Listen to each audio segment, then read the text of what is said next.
Bələdiyyə seçkiləri ilə bağlı səsvermə keçirilən müxtəlif məntəqələrdə pozuntulara dair müraciətlər daxil olub. Həmin müraciətlər araşdırılacaq. Bu barədə Mərkəzi Seçki Komissiyasının sədri Məzahir Pənahov bildirib. Komissiyanın iclasında yanvarın 29-da keçirilən bələdiyyə seçkiləri ilə əlaqədar Mərkəzi Seçki Komissiyasına daxil olan müraciətlərə baxılıb.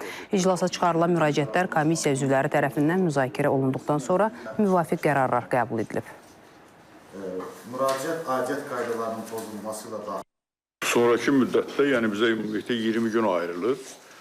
İndi bizə o sənədlərin nə vəziyyətdə olmağı, əlavə olunan sənədlər, sonra müraciətlər daxil olacaq, olmayacaq, onların hamısını araşdıracağıq.